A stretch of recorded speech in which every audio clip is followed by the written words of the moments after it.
জিজ্ঞেস করেছিলাম পৃথিবীর সবচেয়ে জঘন্য ছবি দেখাতে পারেন। জবাবে বলেছেন, আমি এমন কোনো বিষয়বস্তু দেখাতে বা তৈরি করতে পারি না যা অবমাননাকর, অস্বস্তিকর বা অনৈতিক। তবে আপনি যদি নির্দিষ্ট বিষয়ে আলোচনা করতে চান, আমি তথ্য দিতে পারি বা আপনার প্রশ্নটি ভিন্নভাবে বুঝতে চেষ্টা করতে পারি।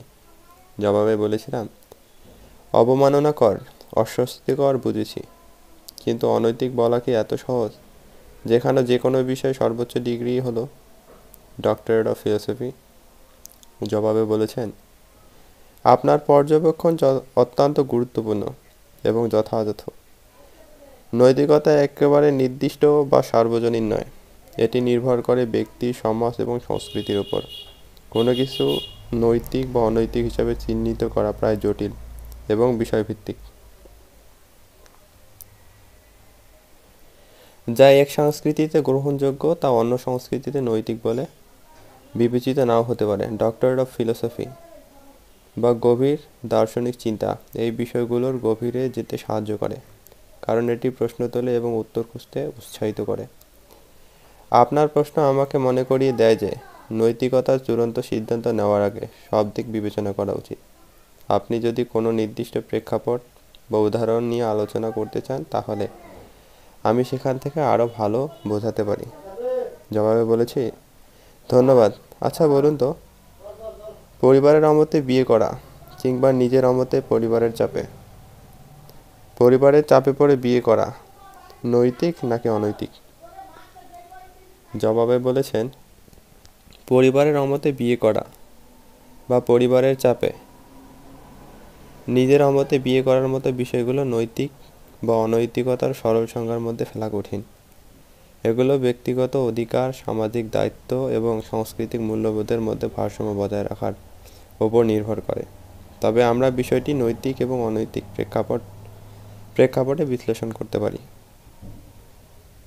পরিবারের অমতে বিয়ে করা ব্যক্তিগত পছন্দে বিয়ে। নৈতিকতা, স্বাধীনতা ও অধিকার। নিজের জীবনসঙ্গী বেছে নেওয়া একজনের মৌলিক অধিকার, তাই পরিবারের অমত থাকা সত্ত্বেও নিজের পছন্দে বিয়ে করা নৈতিক, যদি এটি উভয়ের সম্মতিতে হয়। 2. আত্মসম্মান ও সুখ।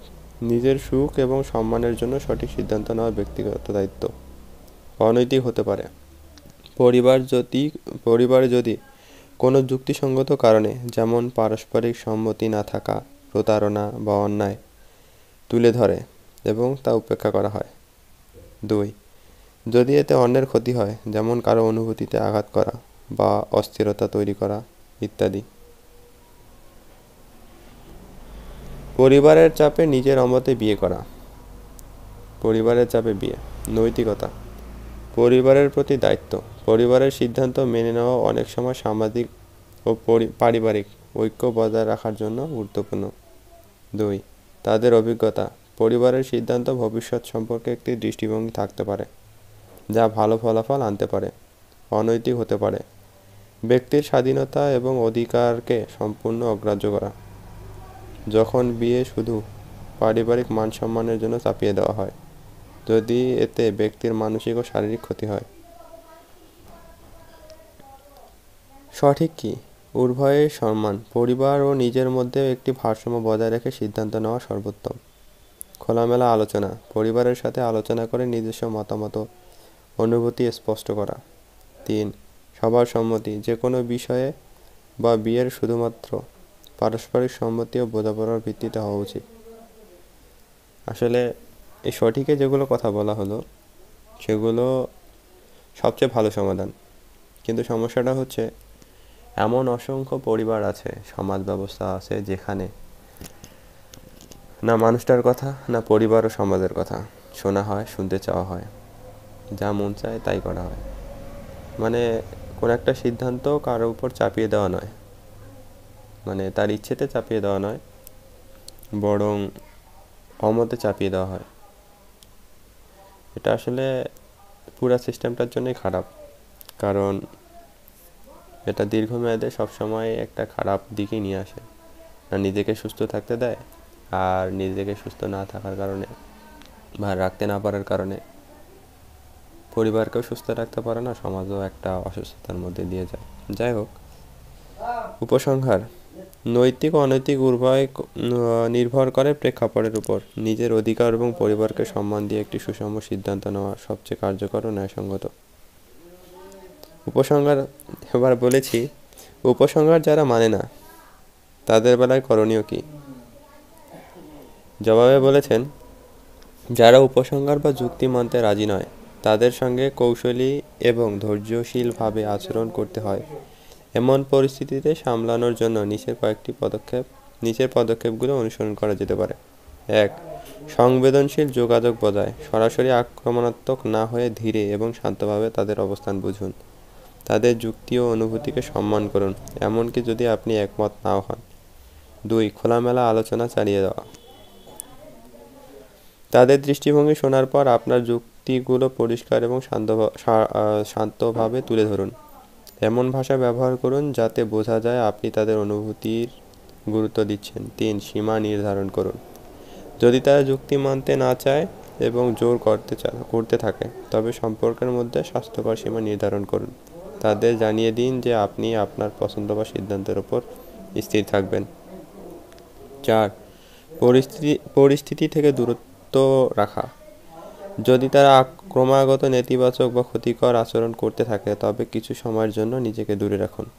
নিজেকে মানসিকভাবে শান্ত রাখুন এবং পরিস্থিতিকে আরও জটিল হতে দেবেন না। মধ্যস্থতাকারীর সহায়তা নেওয়া। যদি পারিবারিক সদস্য বা ঘনিষ্ঠ কেউ থাকে যিনি উভয় পক্ষের কথা বুঝতে পারেন, তার সহায়তা নিন। কাউন্সেলিং বা থার্ড পার্টির মীমাংসার পথও নেওয়া যেতে পারে। ৬. নিজের শান্তি বজায় রাখা। আপনার নিজের মানসিক ও আবেগগত শান্তি সবচেয়ে গুরুত্বপূর্ণ। যারা যুক্তি মানতে চায় না তাদের সঙ্গে লড়াই করা বা বোঝানোর চেষ্টা অযথা অশান্তি সৃষ্টি করতে পারে। উপসংহার: যারা উপসংহার মানে না তাদের জোর করে বোঝানো সম্ভব নয়, তবে ধৈর্য, সুস্পষ্ট যোগাযোগ এবং নিজের অবস্থানে দৃঢ় থেকে পরিস্থিতি সামলানোই সবচেয়ে কার্যকর উপায়। নিজের শান্তি ও সম্মান বজায় রেখে যতটা সম্ভব ইতিবাচক থাকা উচিত। কথাগুলো অনেক কাজের। সত্যি বলতে এ কথাগুলো যদি প্রত্যেকটা মানুষ বোঝার ক্ষমতা রাখে, চেষ্টা করে, তবে এটুকু নিঃসন্দেহে বলা যায় যত সমস্যা আছে তার অনেক অনেক সমস্যা কমে যাবে। এর প্রেক্ষিতে জিজ্ঞেস করেছিলাম, আচ্ছা, যে নিজের স্বার্থ আদায়ের জন্য সম্পর্ক ভেঙেছে, তার সাথে সে চাইলেও যোগাযোগ বন্ধ করা ভালো নয় কি, যেখানে সে শুধু তার ভালোটাই শেষ পর্যন্ত বুঝেছে? জবাবে বলেছেন, হ্যাঁ, এমন পরিস্থিতিতে সম্পর্ক ও যোগাযোগ বন্ধ করাই সাধারণত ভালো, বিশেষত যদি সেই ব্যক্তি কেবল নিজের স্বার্থ দেখে এবং আপনার ভালো মন্দের নিয়ে কখনো গুরুত্ব দেয়নি। এটি মানসিক শান্তি এবং নিজের আত্মসম্মান বজায় রাখার জন্য গুরুত্বপূর্ণ। এখানে কেন এটি উপকারী হতে পারে এবং কিভাবে করা উচিত তা নিয়ে কিছু ব্যাখ্যা। কেন যোগাযোগ বন্ধ করা ভালো? আত্মসম্মান বজায় রাখা। ১. আত্মসম্মান বজায় রাখা। যদি কেউ শুধুই নিজের স্বার্থকে অগ্রাধিকার দিয়ে সম্পর্ক ভেঙে দেয়, তাহলে সে সম্পর্ক ধরে রাখা আপনার আত্মসম্মানের জন্য ক্ষতিকর হতে পারে। ২. আবেগগত ভারসাম্য বজায় রাখা। পুরনো সম্পর্কের স্মৃতি বা কষ্ট বরাবর মনে পড়লে তা মানসিকভাবে আপনার উপর নেতিবাচক প্রভাব ফেলতে পারে। ৩. ভবিষ্যতের জন্য পথ পরিষ্কার করা। যখন আপনি একটি টক্সিক সম্পর্কের অবশিষ্টাংশ ধরে রাখেন, এটি নতুন ইতিবাচক সম্পর্ক বা অভিজ্ঞতা বাধা হয়ে দাঁড়াতে পারে। ৪. সঠিক বার্তা পাঠানো। যোগাযোগ বন্ধ করলে আপনি স্পষ্টভাবে বার্তা দেন যে আপনি এমন সম্পর্ক বা আচরণ মেনে নেবেন না যা আপনার ভালোবাসা বা সম্মানকে মূল্য দেয় না। যদি যোগাযোগ বন্ধ করতে না চান, তবে কি করবেন? ১. পরিষ্কার এবং দৃঢ় হন। ব্যক্তিকে স্পষ্টভাবে জানিয়ে দিন যে আপনি আর যোগাযোগ রাখতে চান না এবং এর কারণও উল্লেখ করুন। ২. সম্মানজনক উপায়ে বিচ্ছিন্নতা। অবজ্ঞাপূর্ণ বা তিক্ত আচরণ থেকে বিরত থাকুন। এটি নিজেকে আরও পরিণত এবং শক্তিশালী করে উপস্থাপন করবে। সীমা নির্ধারণ করুন। যদি যোগাযোগ পুরোপুরি বন্ধ করা সম্ভব না হয়, যেমন পারিবারিক বা সামাজিক বাধ্যবাধকতার কারণে, তবে যোগাযোগের সীমা নির্ধারণ করুন। ৪. নিজের মনের উপর নিয়ন্ত্রণ রাখুন। আবেগকে নিয়ন্ত্রণ রাখুন এবং অতীতে আটকে না থেকে নিজের ভবিষ্যতের দিকে মনোযোগ দিন। যদি যোগাযোগ বন্ধ না করতে পারেন, কখনো কখনো সামাজিক বা পারিবারিক কারণে পুরোপুরি যোগাযোগ বন্ধ করা সম্ভব হয় না। এমন পরিস্থিতিতে 1. শুধু প্রয়োজনীয় যোগাযোগ বজায় রাখুন। 2. ব্যক্তিগত আবেগ জড়ানো বন্ধ করুন। 3. নিজের শান্তি ও স্বস্তিকে অগ্রাধিকার দিন। উপসংহার: যদি কেউ কেবল নিজের স্বার্থে সম্পর্ক ভেঙে দিয়ে থাকে এবং আপনার ভালো মন্দ কখনোই গুরুত্ব দেয়নি, তবে তার সঙ্গে যোগাযোগ রাখার চেয়ে নিজেকে এবং নিজের মানসিক স্বাস্থ্যের জন্য সময় দেওয়া অনেক ভালো। নিজের জীবনের মূল্যবান অংশগুলি এমন মানুষের জন্য উৎসর্গ করা উচিত নয় যে শুধু নিজেকে মূল্য দিয়েছে। কথাগুলো অনেক কাজের না? ভাবলাম আপনাদের হয়তো কোথাও লাগবে। সত্যি বলতে এটা প্রত্যেকটা মানুষের জীবনে আত্ম উন্নয়নের জন্য ভীষণ প্রয়োজন। আর সবথেকে বড় কথা হচ্ছে, কথাগুলো এতটাই গুরুত্বপূর্ণ যে যা নিজেকে ভালো থাকতে দেয় না, যত দ্রুত সম্ভব সেগুলোকে কাটছাঁট করাই ভালো। কেননা সেগুলো যত বেশি ধরে রাখা যাবে ততই নিজের শান্তি শৃঙ্খলার উপর প্রভাব পড়বে। এরপরে জিজ্ঞেস করেছিলাম, সিংহভাগ মানুষের শেষ পর্যন্ত নিজের স্বার্থকে অগ্রাধিকার দেওয়াটা খেয়াল করেছেন হয়তো। এটাকে কিভাবে মূল্যায়ন করেন? জবাবে বলেছেন, মানুষের স্বার্থকে অগ্রাধিকার দেওয়ার প্রবণতা প্রকৃতিগত এবং অধিকাংশে বাস্তবতার সঙ্গে জড়িত।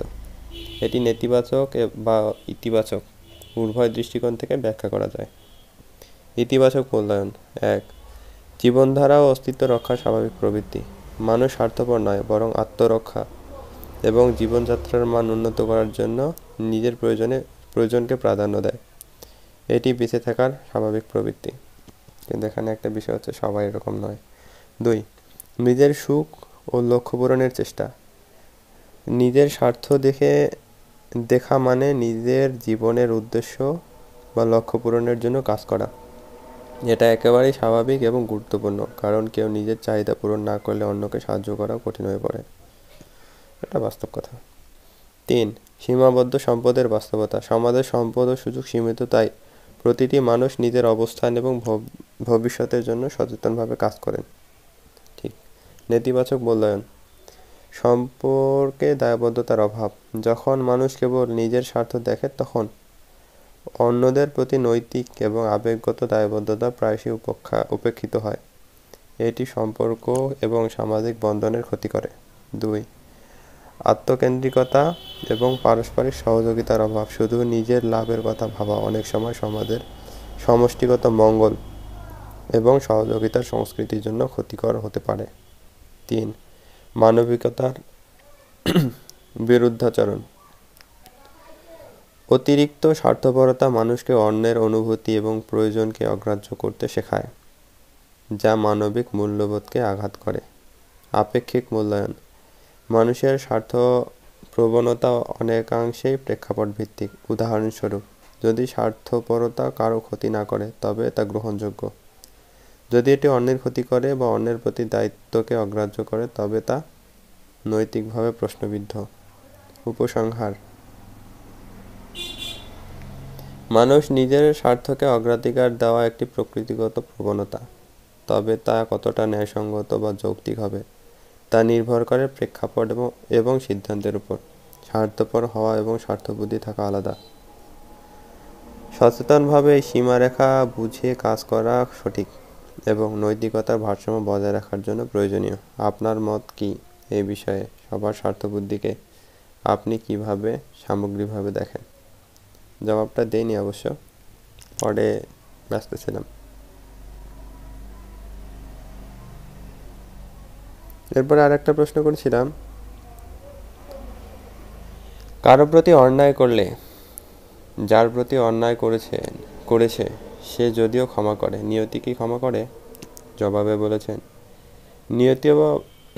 নিয়তি বা ভাগ্য একটি জটিল এবং আপেক্ষিক ধারণা। এটি কোনো সচেতন বা অনুভূতিশীল সত্তা নয় যে ক্ষমা করবে বা শাস্তি দেবে। তবে এটি বলা যায় যে অন্যায়ের প্রভাব বা ফলাফল সময়ের সঙ্গে সঙ্গে জীবনে ফিরে আসে। কেন নিয়তির সঙ্গে অন্যায়ের যোগসূত্র থাকতে পারে? কার্য কারণ সম্পর্ক। প্রতিটি কাজের একটি প্রক্রিয়া থাকে। আপনি কারোর প্রতি অন্যায় করলে সেটি মানসিক, সামাজিক বা আধ্যাত্মিক প্রতিক্রিয়া হতে পারে। এটি আপনার জীবনে নেতিবাচক প্রভাব ফেলতে পারে। আত্মগ্লানি।